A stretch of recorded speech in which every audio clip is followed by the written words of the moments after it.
Hi hello, ഞങ്ങളൊരു യാത്രയിലാണ്. യാത്ര KSRTC ബസ്സിലൂടെ ചേർത്തലയിലേക്ക്. അവിടെ എൻ്റെ ഒരു ഫ്രണ്ടിനെ കാണാൻ വേണ്ടി പോയതാണ്. ഞങ്ങളെല്ലാവരും ഉണ്ട്. പറഞ്ഞ സമയത്തൊന്നും അവരുടെ വീട്ടിലെത്താൻ പറ്റിയില്ല. ഞങ്ങളെല്ലാവരും ഓൾറെഡി വിശന്നിരുന്ന് കാണാം. ഞങ്ങൾ അടുത്തൊരു ഹോട്ടലിൽ കയറി ഫുഡ് കഴിക്കാമെന്ന് വിചാരിച്ചു. ചെങ്ങണ്ട പാലത്തിനടുത്ത് ഹോട്ടൽ പാളയത്തിൽ എന്നാണ് ഹോട്ടലിൻ്റെ പേര്. അപ്പം ഞങ്ങൾ കൈ കഴുകി ഇരുന്ന് ഇത് മാത്രമേ എനിക്ക് ഓർമ്മയുള്ളൂ. 7 കൂട്ടം കറികൾ ഉൾപ്പെടെ ഊണ്. പിന്നെ സ്പെഷ്യലായിട്ട് നമുക്ക് വേണമെങ്കിൽ ഞങ്ങളൊരു കാളാഞ്ചി പറഞ്ഞു, പിന്നെ ഒരു കൊഞ്ച് റോസ്റ്റ് പറഞ്ഞു, തനൂജ ഒരു കൊഴുവ ഫ്രൈ പറഞ്ഞു. അപ്പോൾ ഞങ്ങൾ വിഭവസമൃദ്ധമായ ഊണ് കഴിക്കാൻ തുടങ്ങി. സ്പെഷ്യൽ നമ്മൾ കൊഞ്ച് റോസ്റ്റും കൊഴുവ ഫ്രൈയും എപ്പോഴും കഴിക്കുന്നത് കാരണം അതിന് വലിയ പ്രത്യേകത എനിക്ക് തോന്നിയില്ല. പിന്നെ കാളാഞ്ചി എന്ന് പറഞ്ഞ സംഭവം ഞാൻ ആദ്യമായിട്ട് കൂട്ടണതാണ്.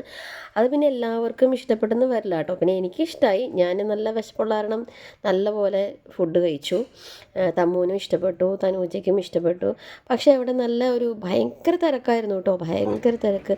കാറുകളും ടൂ വീലേഴ്സും ഒക്കെ ഇങ്ങനെ വന്ന് വഴിയിലൊക്കെ നിറഞ്ഞു കിടക്കുമായിരുന്നു. സത്യം പറഞ്ഞ ഒരു വണ്ടി വന്നു കഴിഞ്ഞാൽ എവിടെ പാർക്ക് ചെയ്യണമെന്ന് പോലും ആൾക്കാർക്ക് അറിയില്ല.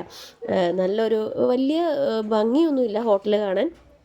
പക്ഷേ ഫുഡ് ഒരു രക്ഷയുമില്ല. സത്യം പറഞ്ഞു കഴിഞ്ഞാൽ അടിപൊളി ഫുഡായിരുന്നു, സൂപ്പറായിരുന്നു. ഞങ്ങളെല്ലാവരും ഫുഡ് കഴിച്ചു, വയറ് നിറയെ ഫുഡ് കഴിച്ചു. ഇതാണ് ഹോട്ടൽ. ഇവിടെ തുടങ്ങിയിട്ട് സ്റ്റാർട്ട് ചെയ്തേ ഉള്ളൂ, 12:30 സമയമായിട്ടുള്ളൂ. ഇവിടെ ഇപ്പോൾ ഫ്രണ്ടിലൊക്കെ വണ്ടികളൊക്കെ വന്ന് കിടന്നു തുടങ്ങി. ഏകദേശം 1 മണിക്കൂറോളം എടുത്തു ഫുഡ് കഴിക്കാൻ. ഞങ്ങൾ ഫുഡൊക്കെ കഴിച്ച് കഴിഞ്ഞ് ഞങ്ങൾ ഇപ്പുറത്തേക്ക് ക്രോസ് ചെയ്ത് അവിടെ ഭയങ്കര തണലായിരുന്നു കേട്ടോ. നിറയെ വലിയ മരങ്ങളും. തമ്മൂന് ഭയങ്കര ഇഷ്ടപ്പെട്ടു. തൊട്ട് താഴെ ഒരു വലിയ അമ്പലമൊക്കെ ഉണ്ടായിരുന്നു, നിറയെ ആല്. പിന്നെ നമ്മുടെ റോഡ് സൈഡിൽ കാണുന്ന വലിയ മരങ്ങളുണ്ടല്ലോ, ആ മരങ്ങളൊക്കെ ഉണ്ടായിരുന്നു. നല്ല ഭംഗിയായിരുന്നു കേട്ടോ കാണാൻ. ഞങ്ങളവിടെ കുറച്ച് നേരം ഇരുന്നു, നല്ല കാറ്റുണ്ടായിരുന്നു.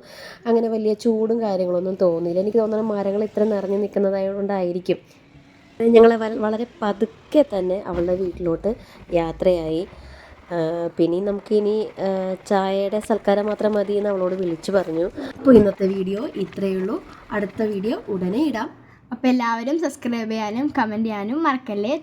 Bye bye.